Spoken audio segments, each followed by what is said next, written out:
بسم اللہ الرحمن الرحیم. ڈیئر ویورز، میں ڈاکٹر سمر عاصم ہوں اور آپ دیکھ رہے ہیں OPD on line. OPD on line ہم نے ایک ایسا یوٹیوب چینل بنایا ہے جس میں ڈاکٹرز، نہ صرف ڈاکٹرز بلکہ اسپیشلسٹ، کنسلٹنٹس، پروفیسرز مل کر ہم نے سوچا کہ اپنے اپنے شعبوں کی بیماریوں کی عام آگاہی آپ کے گھر تک پہنچائیں تاکہ آپ اس سے مستفید ہو سکیں.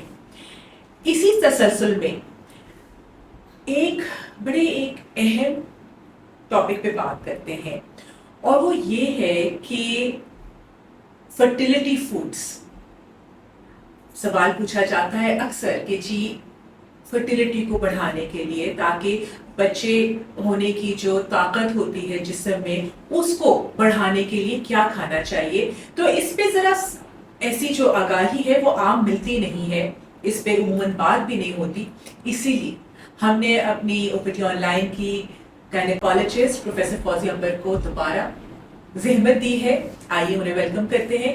السلام علیکم ڈاکٹر فوزیہ، کیسی آپ؟ وعلیکم السلام doctor Samar, thank you so much for inviting me here. میں ٹھیک ہوں، اللہ کا شکر. آپ بہت ان ڈیمانڈ ہو گئی، آپ کے لیے خاص سوال آنا شروع ہو گئے. جی بالکل ایسا ہی ہے کہ کوشچنز ہمارے آڈینس کی طرف سے آئے ہیں کہ آپ ان کو کھانے پینے کی کیا ایڈوائس دینی ہے، کھانے پینے کی اشیاء میں کہ جو کہ ان کے لیے ہیلپ فل ہو جلدی پریگننٹ ہونے کے لیے. ڈاکٹر سمر، جیسے ہی شادی ہو جاتی ہے تو just with in 1 or 2 months he females ہمارے ساتھ کنسلٹیشن کرنا شروع کر دیتی ہیں کہ ابھی تک پریگنینسی نہیں ہوئی ہے اور پلیز ہمیں بتائیں، ہمیں گائیڈ کریں، ہم کیا کھائیں کیا نہ کھائیں، کس حساب سے چلے، اور ایکسرسائز کریں، واک کریں نہ کریں. ہم پہلے یہ کرتے تھے، اب ہم چاہتے ہیں ہم پریگننٹ ہو جائے، تو اپنی ہم ڈیلی کی روٹین میں کیا ایسی تبدیلیاں لائیں جس سے کہ جلد پریگننٹ ہونے میں مدد ہو. تو میں نے اس سبجیکٹ کو بہت ڈیٹیل سے پڑھا ہے. ایکچولی بات یہ ہے کہ نا ہم سب کو یہ سمجھنا چاہیے کہ ہماری جنرل ہیلتھ اینڈ فٹنس اور ہمارا باڈی ویٹ، ہمارا باقی بلڈ پریشر، باڈی میں سرکولیشن کا حساب، باڈی کا میٹابولزم، اور یہ تمام چیزیں جو کہ جنرل ہیلتھ اینڈ فٹنس میں ایڈڈ ہیں، وہی تمام رولز جو ہے وہ ہمارے ریپروڈکٹیو سسٹم کے اوپر بھی اپلائی کرتے ہیں. فار ایگزامپل، ہم جو فیمیل ریپروڈکٹیو سسٹم ہے جس میں کہ 2 اووریز ہیں، جن سے کہ ہر مہینے دونوں میں سے کسی ایک اووری میں سے ایک نیچرلی ایک ایگ ریلیز ہوتا ہے، وہ ٹیوبز میں سے گزرتا ہوا یوٹرس کے اندر ہر مہینے ایک مرتبہ پہنچے گا. اور اگر ریگولر انٹرکورس ہوتا ہے اور ہسبینڈ کے سپرمز کی ہیلتھ اچھی ہے تو پھر وہ اس ایگ کی فرٹیلائزیشن ہو اور اس کے بعد وہ پریگنینسی کنسیو ہو، یعنی یوٹرس کے اندر اپنی جگہ بنا لے یا امپلانٹیشن ہو جائے. تو یہ ایک بہت ہی سادہ but at the same time ایک کمپلیکیٹڈ اینڈ کمپلیکس سسٹم ہے. اس کے اندر بہت سارے فیکٹرز ایڈڈ ہیں. ہماری اووریز، کسی اڈلٹ فیمیل کے اندر جو 2 اووریز ہیں، وہ ریگولرلی ہر مہینے کی بیسس پر ایک یا دوسری اووری میں سے میچور ایگ ریلیز ہو کامیابی کے ساتھ. اس پہ بہت ضروری ہے کہ آپ کی پوری باڈی کا body mass index ideal who, body weight ideal who, physical activity ideal who, and the food that you intake. So body weight کا بہت ہی زیادہ کلوز ریلیشن شپ ہے. باڈی ویٹ کا کلوز ریلیشن شپ ہے ہمارے فرٹیلیٹی پوٹینشیل کے ساتھ. اور باڈی ویٹ میں بھی 2-3 قسم کے باڈی ویٹ ہیں، مطلب یہ کہ فیٹ کنٹینٹ ہے کہ مسل کنٹینٹ باڈی میں زیادہ ہے. اگر تو مسل کنٹینٹ زیادہ ہے that is very helpful, اس لیے کہ اس سے میٹابولزم بڑھتا ہے. لیکن اگر فیٹ کنٹینٹ زیادہ ہے، جو کہ زیادہ تر فیمیلز میں فیٹ کنٹینٹ پرسنٹیج زیادہ ہوتی ہے، 30% تک تو ایکسیپٹیبل ہے، لیکن اس سے کہیں زیادہ اگر فیٹ کنٹینٹ ہے تو وہ اووریز شاید ریگولرلی اوویولیٹ نہ کر پائیں اور شاید اووری میں سے ریگولر بیسس پہ اوویولیشن نہ ہو. تو سب سے پہلے تو باڈی ویٹ ہی ہے جس کو ہم ایڈریس کریں. تو اس کے کہنے کا مطلب ہے جو ایک خاتون بظاہر ایک نارمل ویٹ کی لگ رہی ہے، لیکن اگر ان میں شرح زیادہ ہے موٹاپے کی، چکنائی کی جسم میں، فیٹ کی، اور مسل کم ہے تو وہ بھی فرٹیلٹی کو نیگیٹیولی امپیکٹ کرے گا. اور خاص طور پہ اگر وہ ویٹ گین یا فیٹ ڈپوزیشن جو ہے وہ تھوڑے سے عرصے میں بہت زیادہ ہو گئی ہے. فار ایگزامپل ایک وہ ہیں جو کہ خاتون جنہوں نے 1 سال میں ان کا 1 کلو وزن بڑھا ہے، لیکن ایک خاتون ہے جن کا 1 سال میں 10 کلو وزن بڑھا ہے. تو پھر اگر 1 سال میں 10 کلو وزن، ڈیفینیٹلی وہ مسل ماس تو نہیں ہے جو بڑھا ہے، وہ سارا کا سارا فیٹ کانٹینٹ ہے باڈی میں جو بڑھا ہے. جتنی چربی کی زائد مقدار باڈی کے اندر جمع ہوتی جائے گی اتنا ہی وہ آپ کی فرٹیلٹی کے لیے ہارمفل ہے. ٹھیک ہے. اور اس کے علاوہ باقی ویٹ آئیڈیل رہنا چاہیے، باڈی ویٹ. ڈاکٹر فوزیہ اگر زیادہ ویٹ نقصان دہ ہے تو کیا ایک حد سے کم بھی نقصان دہ ہے؟ جی بالکل، ڈیفینیٹلی. باڈی ماس انڈیکس کا جو فارمولا ہم کیلکولیٹ کرتے ہیں وہ آئیڈیل لمٹس ہر ایک ہائٹ اور باڈی فریم کے حساب سے ہوتی ہیں. تو ڈیفینیٹلی کہ کم وزن ہونا بھی، لو باڈی ماس انڈیکس ہونا بھی ہارمفل ہے، اور ہائی باڈی ماس انڈیکس ہونا بھی کمپیریٹیولی زیادہ ہارمفل. جیسے ڈاکٹر فوزیہ میں نے یہ کئی دفعہ دیکھا ہے جو ہماری ینگ لڑکیاں بہت ایکسیسو ڈائٹ کرتی ہیں اور ود ان منتھس ان کا بہت سارا وزن کم ہو جاتا ہے، تو ان کو اس شکایت کے ساتھ میرے آتی ہیں یا دیکھا ہے میں نے کہ جو ان کے پیریڈس مس ہونا شروع ہو گئے، خراب ہو گئی ان کی سائیکل، اور وہ ویسے بھی انہیلدی لگنا شروع ہوتی ہے. تو اگر جیسے آہستہ آہستہ وزن بڑھنا بنسبت بہتر ہے، بنسبت یعنی کہ سڈن چینج میں، تو کیا کم ہونا بھی سڈنلی زیادہ نقصان دہ ہے بنسبت آہستہ آہستہ کم ہونا؟ ہاں ایسا ہے کہ 5% باڈی ویٹ اگر 2 مہینے میں کم، جو ایکٹیولی وزن کم کرنے کی کوشش کر رہی ہیں خواتین، ان کو ہماری ایڈوائز ہوتی ہے کہ 3 ماہ میں اگر وہ اپنی ٹوٹل باڈی ویٹ کا 5% بھی کم کر لیں تو that will be very helpful. اس سے زیادہ اگر بہت زیادہ ایکسیسو ویٹ لاس ہو جائے تو بہت ایکسٹریم ڈائٹنگ بھی نقصان دہ ہو سکتی ہے. وہ سملرلی کہ وہ باڈی میں پروٹین اور مسل ماس کم ہوتی ہے اور چربی کا اسٹور اسی طرح رہتا ہے. تو the best approach in terms of health and fitness is کہ آپ کا باڈی ماس، مسل ماس بھی کم نہ ہو، صرف زائد چربی کی مقدار کم ہو. یہ کیسے کرتے ہیں؟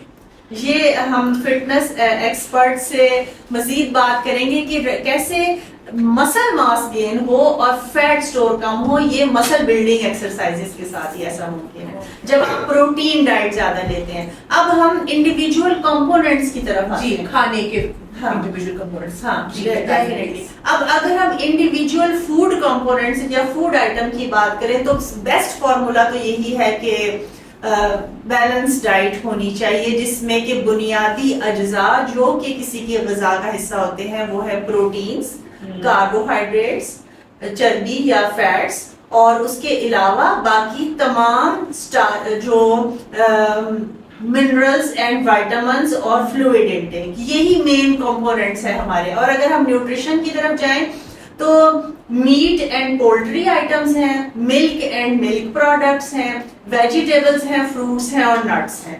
ہم اسی طرح ڈیوائڈ کرتے ہیں اپنے غذا کے مختلف کمپوننٹس کو. تو جو میٹ اور پولٹری آئٹمس ہیں وہ بیسٹ سورس ہے پروٹین کا. یعنی کہ میٹ اور پولٹری آئٹمس باڈی کی ٹوٹل غذا کا ایٹ لیسٹ 30 to 35% پوری غذا میں آپ کے میٹ اور پولٹری آئٹمس ایڈ ہونی چاہیے. ایک تہائی پلیٹ کا میٹ، پولٹری آئٹمس اور پلس دالیں بھی پروٹینز کی اچھی سورس ہیں.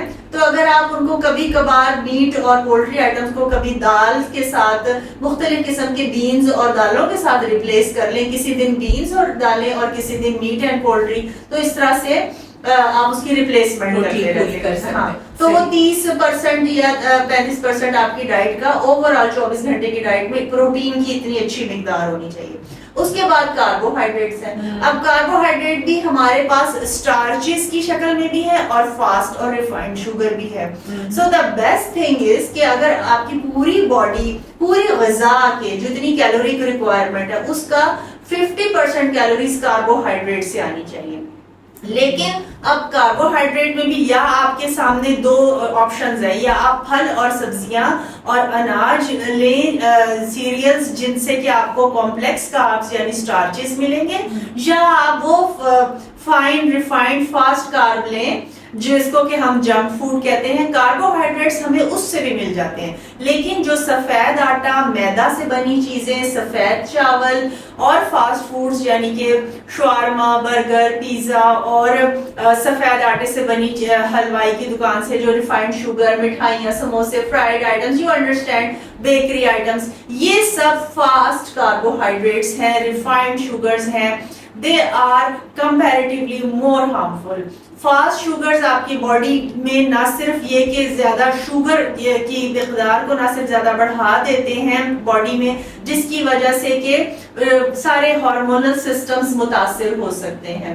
تو بیسٹ یہ ہے کہ کمپلیکس کارب یا سٹارچز لیں, پھل اور سبزیاں اور اناج کی جو مقدار ہے اس کو 40-50% تک اپنی ڈائٹ میں حصہ رکھیں, لیکن وہ غذا کے آئٹمز بیسٹ ہیں جو کہ را فوڈ, را ویجیٹیبلز اینڈ را کچے سبزیوں کی سلاد اور پھل. اگر آپ کا باڈی ویٹ آئیڈیل لمٹس میں ہے تو پھل آپ بلا تفریق ہر قسم کا پھل استعمال کر سکتے ہیں, چاہے وہ بہت میٹھے پھل کیوں نہ ہوں جیسے آم, خربوزہ, انگور وغیرہ, یا وہ ایک نارمل وہ دوسرے پھل ہوں جیسے آڑو, سیب اور تربوز اور گرما وغیرہ. سو پھل ہمیشہ ہی فیوریٹ اور بیسٹ رہے ہیں, لیکن بہرحال پورا جو پورشن ہے وہ بیلنس ہونا چاہیے. اب جو تیسری چیز ہے وہ چکنائیاں ہیں. تو پوری غذا میں سے اب آپ اگر کیلکولیٹ کریں تو صرف 15% سے زیادہ ایکسیڈ نہیں کرنا چاہیے فیٹ کی آئٹمس کو.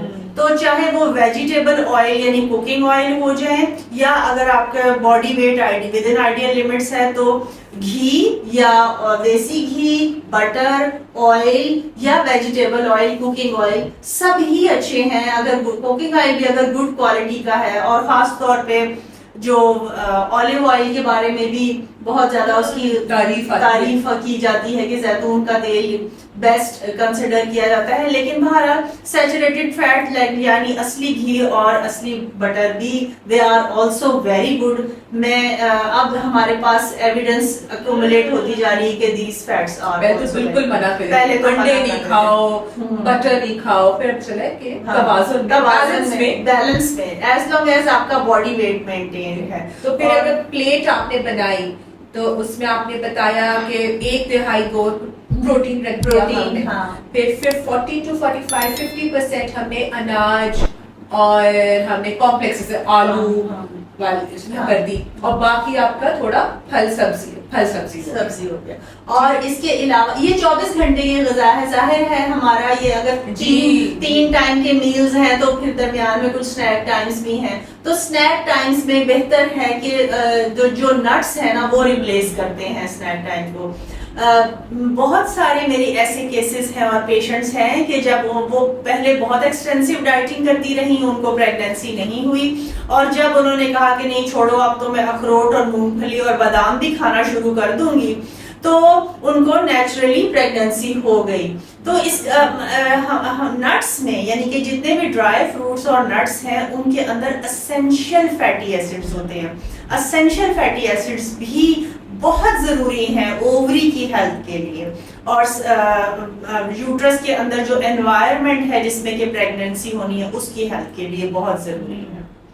اور تو پھر ڈاکٹر فوزی جیسے ہمارے یہاں کسی کی شادی ہوتی ہے, اب ان کا عموماً شادی سے پہلے بہت ڈائٹنگ کی ہوئی ہوتی ہے انہوں نے, سارا نظام ویڈنگ ڈریس پورا تو ضروری ہوتا ہے, اور پھر بچہ آنے کی انتظار میں پھر آپ کے پاس بھاگتی ہوں گی.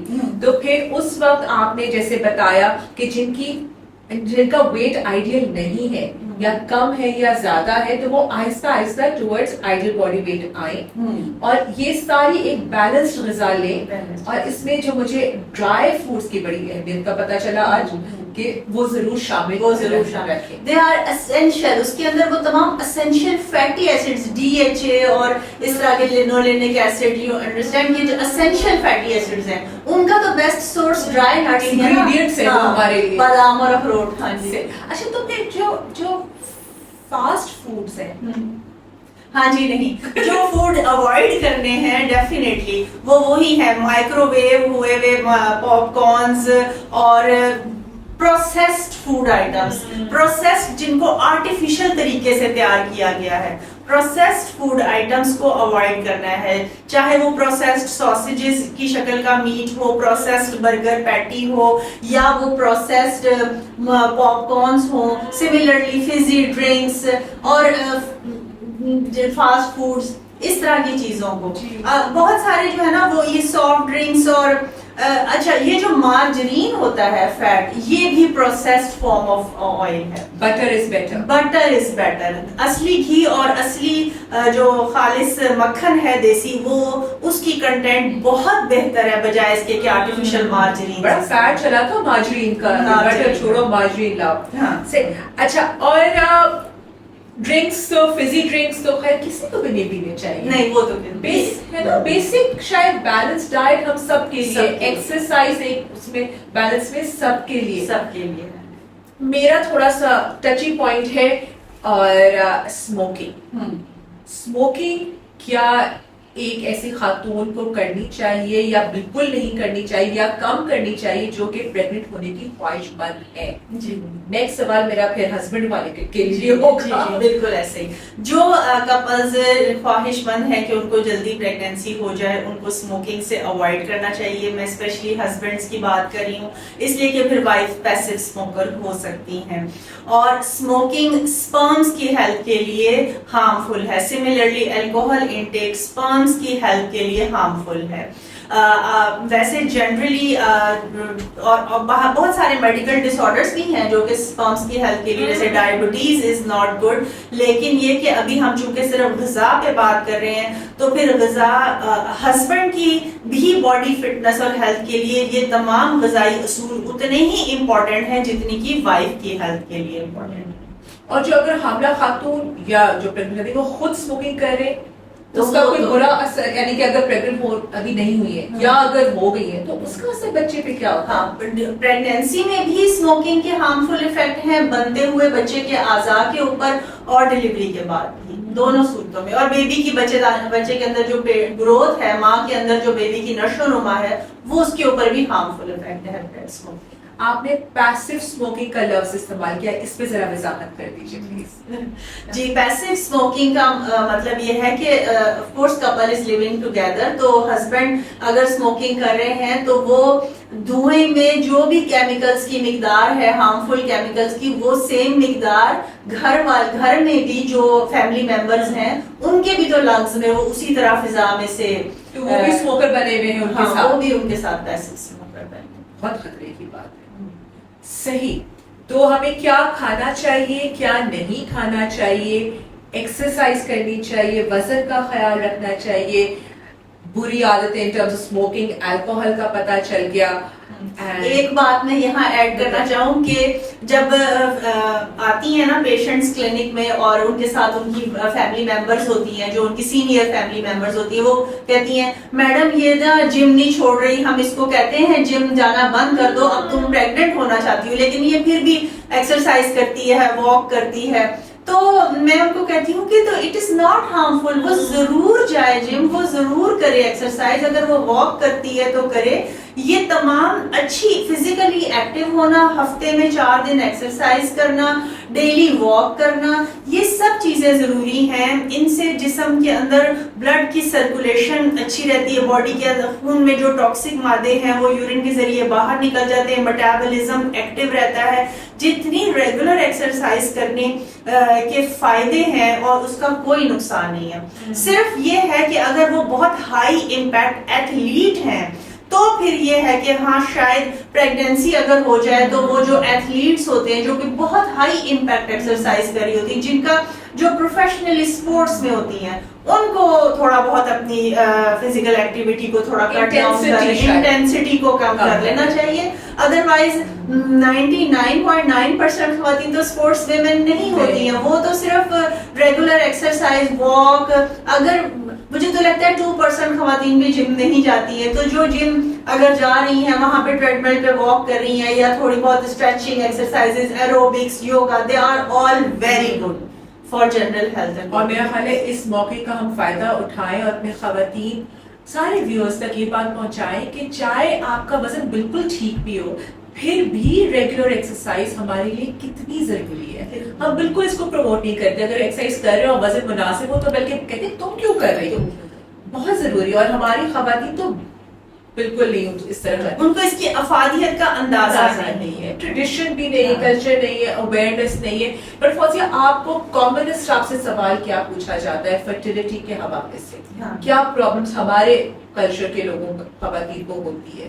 ہاں جی, ویسے تو سب سے کامنسٹ سوال یہی کہ جلد از جلد پریگننٹ ہو جائے, بس کسی طرح ابھی کل شادی ہوئی ہے تو بس اگلے مہینے جو ہے نا وہ پریگننسی ہو گئی ہو. تو یہ جو سوشل فیملی پریشرز ہے نا, اس کے لیے بھی ہے کہ اتنی جلد از جلد نہ بھی ہوئی ہے اگر پریگننسی, تو it always takes time. Regular relationship کو اسٹیبلش ہونے میں بھی کچھ مہینوں کی مدت درکار ہوتی ہے. تو ایز سچ کوئی ایک دم سے اگر پہلے 1 سال میں پریگننسی نہیں بھی ہوئی ہے تو بھی یہ بالکل بھی کوئی خطرے کی بات نہیں, as long as the Kapil is young اور ان کے وہ ہیلتھی ہیں, فٹ ہیں اور سب ٹھیک ہے اور کوئی بڑی وجہ نہیں نظر آ رہی, تو پھر ان کو موقع دے دینا چاہیے نیچرلی کنسیپشن کا. تو پھر ڈاکٹر فوزیہ یہ بتائیے وہ کٹ آف کیا ہے کہ اس کے بعد وہ پریشان ہونا شروع ہو جائے اور آپ سے پاس آ جائے؟ اچھا نہیں, ایسا آربیٹریری سا کٹ آف ہے, کوئی بارڈر پکا کٹ آف لمٹ نہیں ہے کہ, لیکن یہ کہ ایک خاتون ایک کپل جو کہ ینگ ہے, اپیرنٹلی ہیلدی ہے, ہسبینڈ کو بھی کوئی میڈیکل پرابلم ڈیزیز نہیں ہے, وائف کو بھی کوئی میڈیکل ڈیزیز نہیں ہے, اور وائف کو ریگولر مینسٹرول سائیکلز آتے ہیں, تو 80% چانس ہے کہ شادی کے پہلے 1 سال میں اگر وہ ریگولر انٹرکورس کرتے اور اکٹھے رہتے ہیں تو شادی 80% چانس ہے کہ شادی کے پہلے 1 سال میں ان کو پریگننسی ہو جائے گی. تو سال گزرنے کے بعد وہ رابطہ کر سکتے ہیں کہ ہم چاہ رہے ہیں کہ ہم کچھ بیسک ٹیسٹ کروا لیں. 1 سال تک فکر کرنے کی ضرورت نہیں ہے. ٹھیک ہے, بہت ضروری اور اہم آپ نے انفارمیشن دی ہے, اینڈ آئی ہوپ آپ سب ناظرین آپ کو یہ مفید لگی ہو اور یہ آپ اپنے پاس تک نہ رکھیں. پلیز اس انفارمیشن کو ڈسمنیٹ کیا کریں, یہ ہمارے پروفیشنلز سے آپ کو انفارمیشن آ رہی ہے, اس میں کوئی شک کی بات, کوئی ڈبل چیک کرنے کی بات ضرور کر لیجئے, مگر ضرورت ایسی ہے نہیں. پلیز ان باتوں کو پھیلائیے تاکہ ہم سب کی صحت کا معیار بہتر ہو سکے اور خواہ کی جو پریشانی ہوتی ہے وہ بھی نہ ہو, اور جب پریشانی ہونی چاہیے اور ہمارے مریض ہم تک پہنچتے نہیں ہیں وہ بھی نہ ہو. اور اس کے ساتھ ہی ابھی تک کے لیے ڈاکٹر سمر عاصم, پروفیسر فوزیہ احمد قریشی کو اجازت دیجیے اوپیڈی آن لائن کی طرف سے. اگلے ویڈیو تک کے لیے اللہ حافظ. اللہ حافظ.